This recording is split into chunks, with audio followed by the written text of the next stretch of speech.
Mutakoza na gouvernement te po parti na ye muteponiye.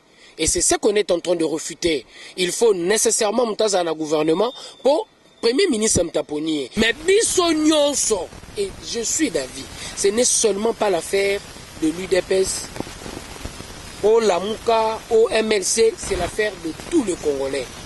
To banda ko dénoncer Mouibi, to banda ko bundisa Miibi. Que le débat a été fait à Kingakati, va discuter ba lobi qui gratuité de l'enseignement et Simbi Félix Ozala voté sans problème. Et je crois que les Congolais vont accélérer mandat mususu. Il faut tout bloquer gratuité. Pour la promesse union soit ça qui n'a des boulonnages et si à Saliango et Tikali à Est et Azo Kende Est et Nanga Kende Est guerre wana toujours mettre fin en partenariat. N'a pas partenaire de taille haute aux Anabango, les États-Unis et autres. Et partant de cela, tant aux autres Talamboga na biso dans le contexte actuel, il s'est fait que Moutapé si biso retard oyo. C'est les prélats catholiques. Tant que na première désignation, oye koma ki tire Ronsard Malonda, bango mutu batiaki critère à tribalisme, bango mutu basaelaki clientélisme, au nom de leurs intérêts, baptiser l'église protestante pour na l'église protestante pour na kopona réellement, oye alinga ki répondre un intérêt na bango. Ceux qui sont sous retard par rapport aux réformes, vous ne voyez pas que quelque part ça peut nous amener dans la logique oye kozala que nous n'aurons pas la possibilité d'organiser les élections à temps. Biso Tolingi 2023. Biso UDPS, Tolingi 2023. Mais ça dépend des experts.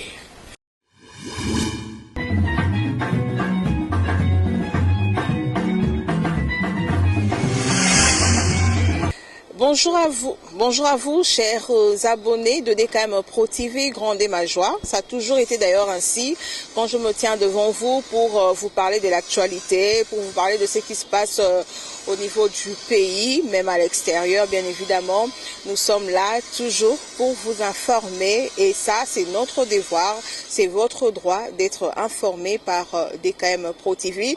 Pour aujourd'hui, nous avons un invité. C'est vrai que ça fait un bon bout de temps qu'on analyse seul, qu'on vous présente l'actualité seul. Pour aujourd'hui, nous avons un invité. Il s'agit de Monsieur Diabanza qui est de l'UDPS, les partis présidentiels. Nous allons parler de tout ce qui tourne autour de ces partis. Nous allons commenter l'actualité. On va parler de la désignation du président de la CENI. On va parler de 3 jours de deuil national. À quand le gouvernement Sama Lukonde, depuis qu'on attendait, finalement, la grossesse commence à faire mal.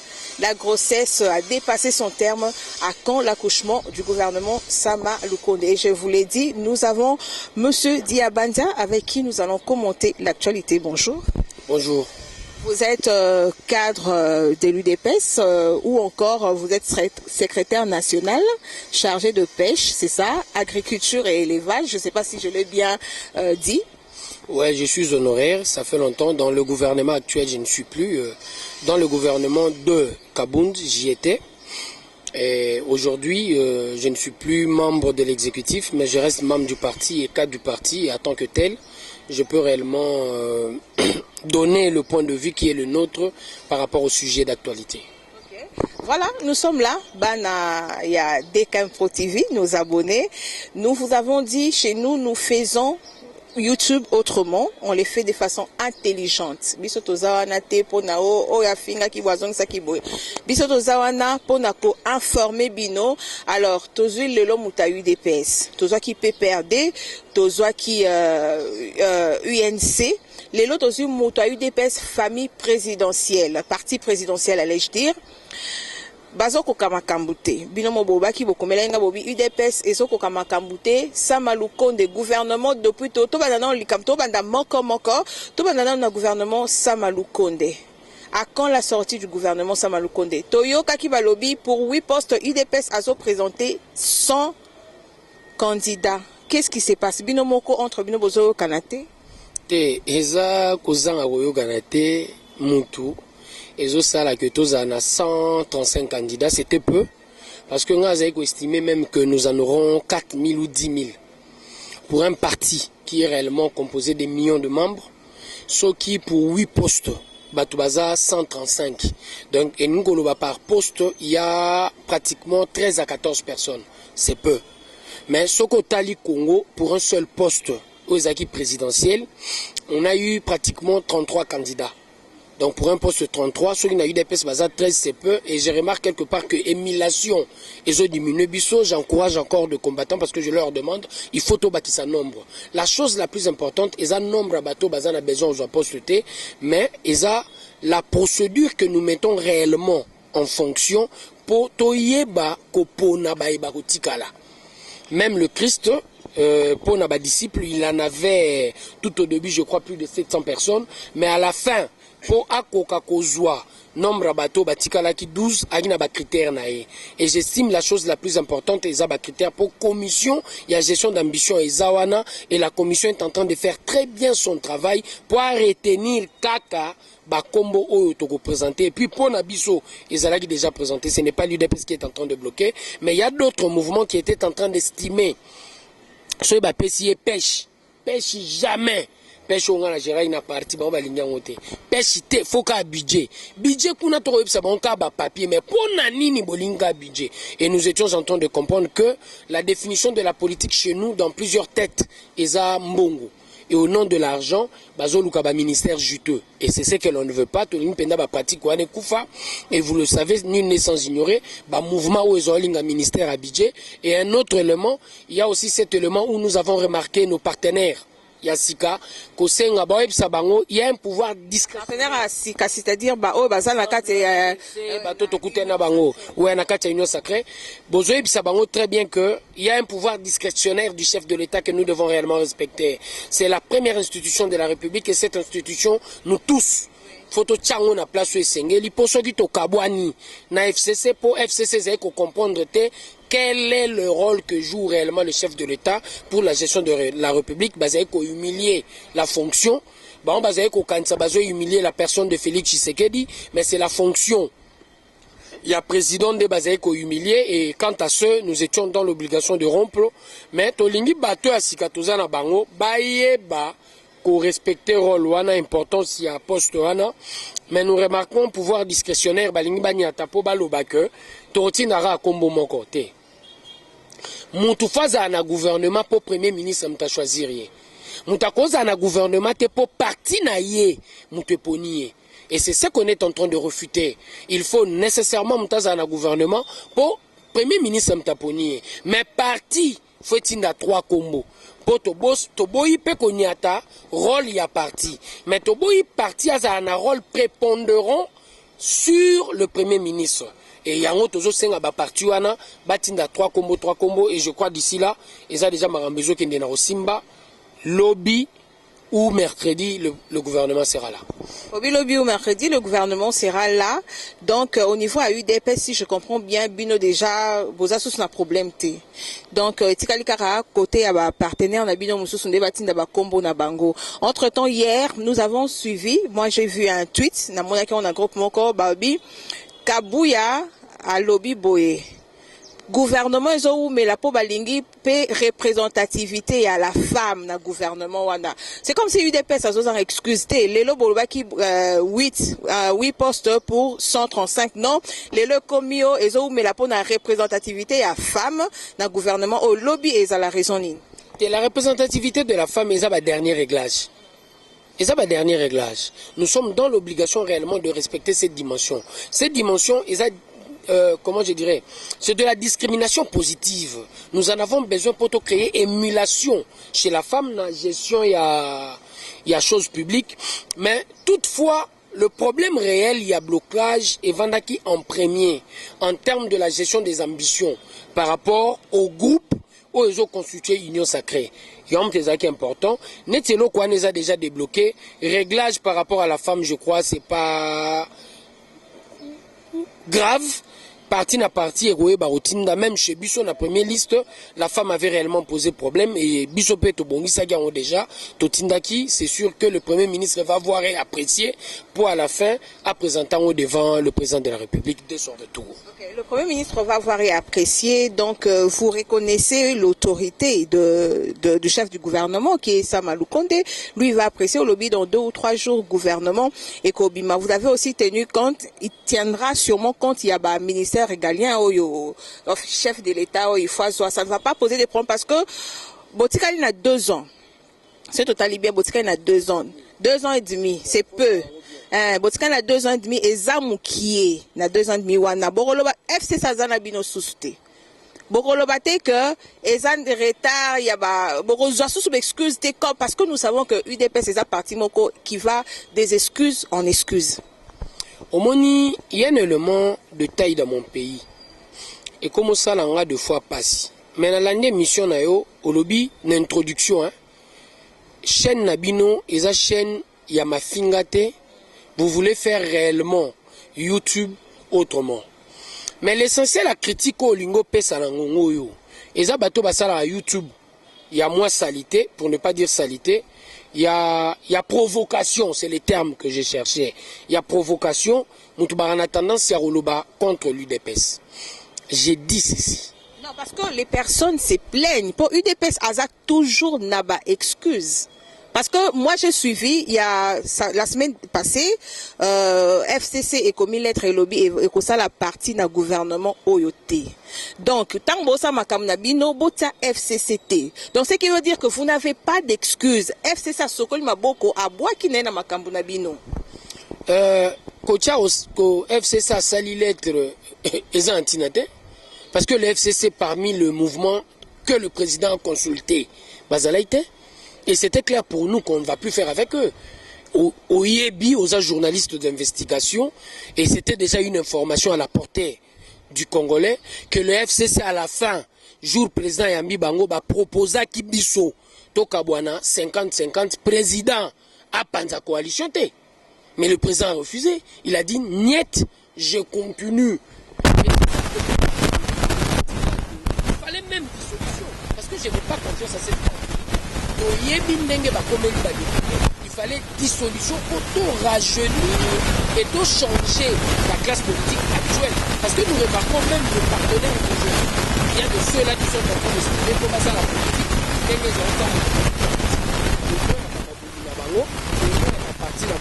Au lieu de réfléchir à l'efficacité de la gestion, il faut réfléchir à l'élection 2013, en 2023. Question par rapport aux excuses, je disais, j'estime que dans notre pays, il y a des gens intelligents. Et quand je parle de l'intelligence, pris dans la dimension recherche scientifique, ils ont la connaissance. Force, il y a États-Unis et vendit la connaissance. Au Roman à l'élo, technologie Internet, toujours utilisée pratiquement, en avance 45 ans ou 50 ans avant les autres. Téléphone, toujours utilisé à visioconférence, ils en avaient déjà avant le Lobachango à la portée de tout le monde.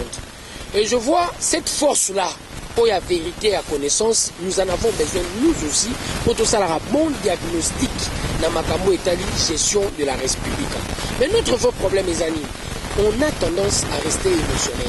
Et je crois que Léopold Sédar Senghor a joué dessus réellement dans la véracité à propos naé, tant à Zoloba, la raison est hélène, l'émotion est nègre. Tout l'on émotion, tout l'on a raison. Ce que le bio ça la diagnostic Yamboko Babomi pendant 60 ans. Depuis l'arrivée de Félix au pouvoir au Mituna en premier. Nakobo Mamboka 60 ans. Place Nini Moke Koufi. Moke Koufi Nakozang la justice. C'est la justice qui élève une nation. C'est la justice comme le dit aussi la Bible. Et la justice, dans la gestion sociale de la chose, c'est la justice distributive. Et justice distributive, dans le cadre de Mboka-Nabiso, ils ont posé problème. Et le problème ils ont posé, quand on met c'est là où Félix a professé. Et c'est une première dans notre pays. Directeur académique, sur la cité de l'État, la production de mais depuis c'est un directeur académique à Karamara. Depuis 60, DG le roi Lobot avec le géré Fonel à Kanga. Donc c'est là où nous avons commencé.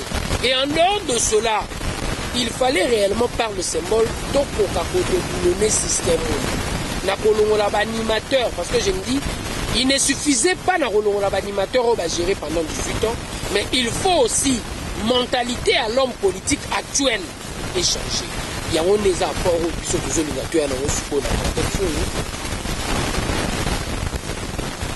gratuité de l'enseignement. Ils ont un discours Touria Nango. Professeur de temps en temps qui n'a pas grève. Ils sont irréversibles. Ils sont irréversibles. Gratuité de l'enseignement, ça va finir par s'appliquer sur l'ensemble du territoire national. Moi, 2-3 sango au bazolinga bloquant au nom de leurs intérêts partisans. Au souka n'onzo à matin, 12 écoles catholiques où ils ont un salaire, motivation à 700-800. Sur l'ensemble du territoire national, le nombre des écoles où bango bajiraka, c'est pas 12. Soko zui kaka awana qui tombe ça non loin de chez moi dans la circonscription électorale nangai aux yeux enseignants qui tombe ça au bétélé le sola gratuité bazon à la motivation ah au boya ya zo salaire à 90 000 mais oyo ya boboto azozo 700-800 dollars ceux qui osengi ya boboto ya qui tombe ça ya boboto o boboto olinga te. Mais le prélat catholique, Misa Tutomi Balé, Balingi Babatama sur astuce wana, ya motivation par parents, ou ils ont 800 dollars, na bécole ya gombe, Bachango na même cas, n'école qui s'est soit qui tombe ça. J'estime que non. Et ces enseignants-là ne sont pas bêtes. La gratuité de l'enseignement est irréversible. Et en 2023, circule le Congo, na Congo profond, tout na sur la gratuité de l'enseignement, les gens vont te dire que c'est une politique salvatrice à caractère social pour le bonheur de l'homme congolais. Au long de la gratuité de l'enseignement, l'indépendance de la justice, on va en parler, une première dans notre pays, 20 ans, na koulou na cravate, 20 ans, na koulou na violet na kisensu. C'est une première. Tozé ko kanza puzo makala ezaka pona biso makala. Na miyibi ya chombo. Mais lelo na mboka na biso na moyibi en cravate pour a détourné 57 millions à Koti Makala. C'est une première. C'est une première. En 2023, c'est un discours éloquent pour convaincre notre peuple. Et nous leur demanderons cette fois-ci. Oh, nous sommes au Salate, nous avons pour majorité parlementaire. Les Arabes qui appuient sur l'UDPS. Votez kaka UDPS. Au monde à Congo, Oyo, Tokole qui savent qui t'ont aux États-Unis d'Amérique. Et l'horoscope au Singababa qui s'est na Oezangaki. Et ce qui est sûr aussi, nous avons tendance à le dire, Batomabe, Torosili Sabango, Mbalamon côté. Mais au moins avec le président Félix, il y a deux avancées. L'élo toana posa s'est copé. Lobby et aux ala posa Covid-19. Autorota la nengeni ni ministère à santé et Géraki Mbongo yo bapesa ki bango. Pour IGF na ba dossier tient à table, il y a cela, il y a aussi le dossier Bukanga Lonzo. Oyo ngana yo tokomona bato ba Géraki datant 285 millions pour Bukanga Lonzo, 80 millions kake mona ina musala wana 205 millions et bunga. Mais ce sont des avancées significatives et ça discours éloquent pour na makambo Italie 2023. Ce sont des avancées. Au président Félix Azolinga fait sa orientation à Mboka Yassika. Moïbi ata zana présidence à Bandokanga. Monsieur Alingite à IGF Pekuna lobby que ezapeka ba ministre tabina ba député belé ba iba kimbongo bazongi na province na bango kuna po ba kende osala ba campagne électorale na bambongo na biso wa Congolais. Donc ba dossier c'est belé na table, il y a IGF c'est belé sur table. Bah dossier est belé dans Mboko yo, je te dirais réellement tout est au rouge. Mais heureusement, to bandi place où il fallait to bandi. Nous avons bambi à son carte à UDPST. À lobby en 2015, tout bon sera long 15 milliards en dollars. Au cours de la même année, FEC, le lobby, c'est 30 milliards en dollars. Et soit 30 milliards wana ya FEC, t'es légué belé. Nazuka ya Luzolo bambi 15 milliards. Au Tchango na budget actuel, on est pratiquement dans des 21-22 milliards.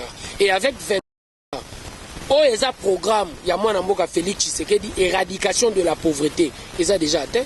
Pour avec 22 milliards, capacité na biso déjà. Il y a investissement dans le secteur productif. Pour électricité, route et comme à Makasi, pour nous Fuluka. Mais biso nyonso, et je suis d'avis, ce n'est seulement pas l'affaire de l'UDPS. Au Lamuka, au MLC, c'est l'affaire de tout le Congolais. To bandako dénoncer Mouibi, to bandako bundisa Miibi. Nabakwenyo sotozali, Mouibi à commune, Mouibi à place de Sombara Mukanda ya attestation de naissance, Mouibi ya Foner, to bundisa bango, Pomboko yo budget sa 4, to koka kofuluka. Et tout le Bélassico au Likambo à destination à président Séni, porte est déjà ouverte pour notre dépôt à la candidature. Normalement, il fallait réforme la candidature. Sikoyo et Balouki et comme on déploie la candidature, en fait, comment yo koki expliquer en procédure autozo kende nango? Et partant de cela, tant aux autres na biso dans le contexte actuel, il s'est fait que Moutapé si biso retard oyo. C'est les prélats catholiques. Tant que na première désignation, oyo komaki ti Ronsard Malonda, bango mutu batiaki critère à tribalisme, bango mutu basalelaki clientélisme, au nom de leurs intérêts, baptiser l'église protestante, pour na kopona l'église protestante, pour na kopona réellement, oyo alingaki à répondre à l'intérêt na bango. Nous sommes descendus dans la rue l'UDPS le 9 juillet et nous avons perdu à peu près 6 combattants. Pour na koboya désignation cavalière, il y a Ronsard Malonda, au bateau FCC Basara qui n'a qu'à l'Assemblée nationale, n'a qu'à terminé. Après désignation, il y a société civile. Nous sommes descendus dans la rue. 12 mois retard. Mais n'a qu'à retard, Wana. Ma soeur, Bissou à toi, on a besoin, il y a recensement. Bissou, dans la gestion de la République. Ceux qui sont sous retard par rapport aux réformes, vous ne voyez pas que quelque part ça peut nous amener dans la logique où nous n'aurons pas la possibilité d'organiser les élections à temps. La réforme, il faut salama, ngonga moko, na désignation. C'est ce que je crois. Parce que moi, mon avis aussi, c'était les réformes avant. Mais il faut salama ngonga moko. Tant que je salama ngonga moko, ça nous permet de gagner du temps. Et pendant que ça nous permet de gagner du temps, de l'autre côté, on fait faire le recensement. Pour Bissotobo élection en 2006, pour un élément moko, recensement Saramakiti. Élection, la loi, il y a nombre. Et en tant que loi, il y a nombre, il fait banda na recensement. Identification des nationaux et après enrôlement des électeurs. Ah, enrôlement des électeurs. C'est tout à fait normal par rapport à la forme, il n'y aura que contestation. C'est tout à fait normal. Ça dépend des experts. Bisso Tolingi 2023.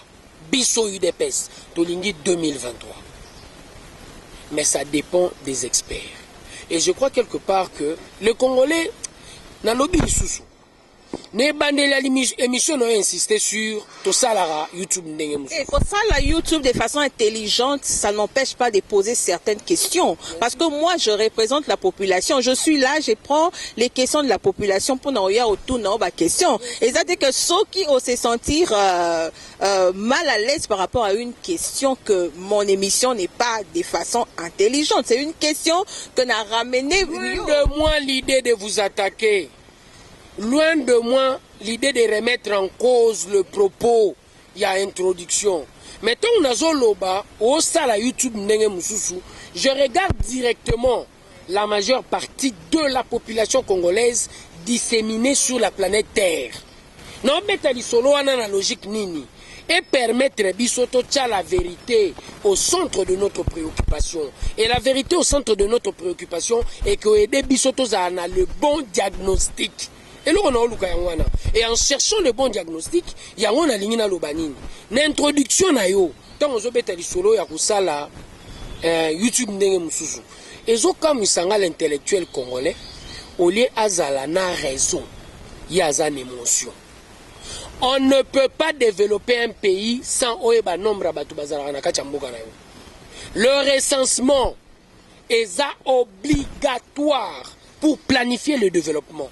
De la même manière dont la maison, soki mama lingala mba musuni, faut yeba nombre bana. Arokata ba morceau en fonction ya bana.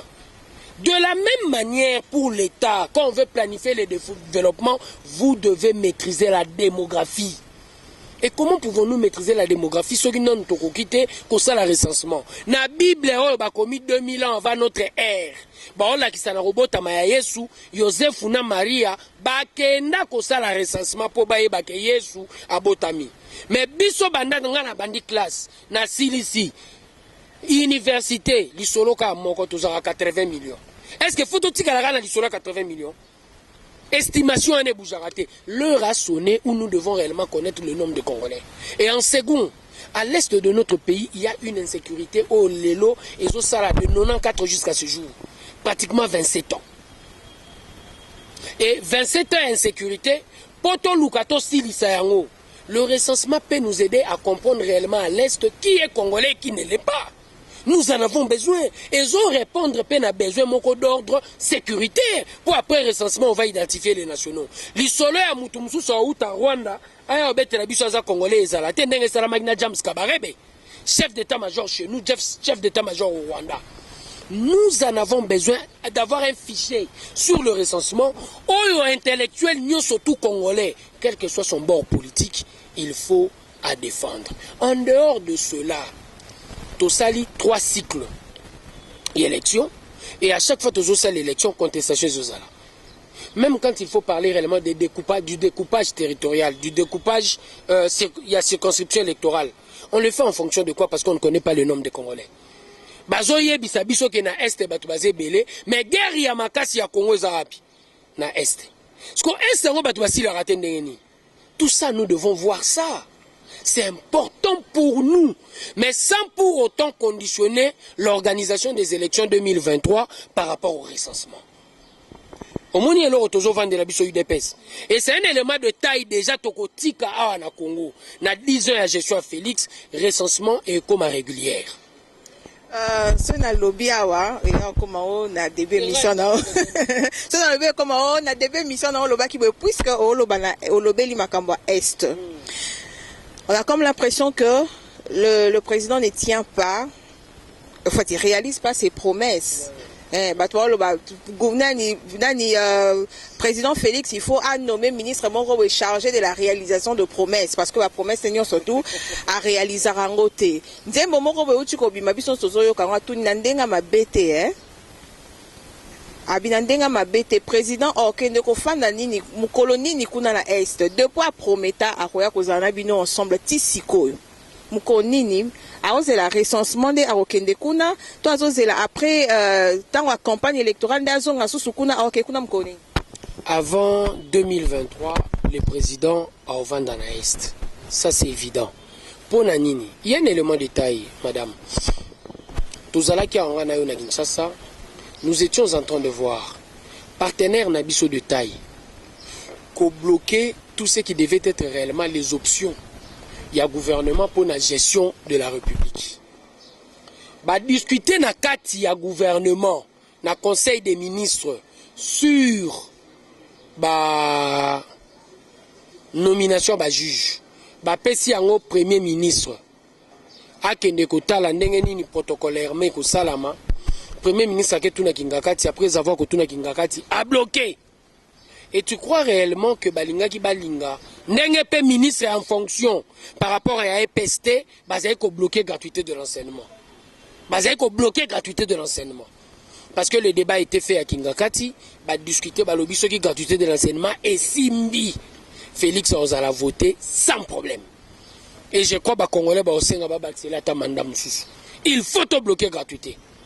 Et ça c'est évident madame, aux journalistes d'investigation, tous les journalistes au bazozala na Kingakati, na ba réunion na bango, ils vont te dire ce que j'ai dit aujourd'hui.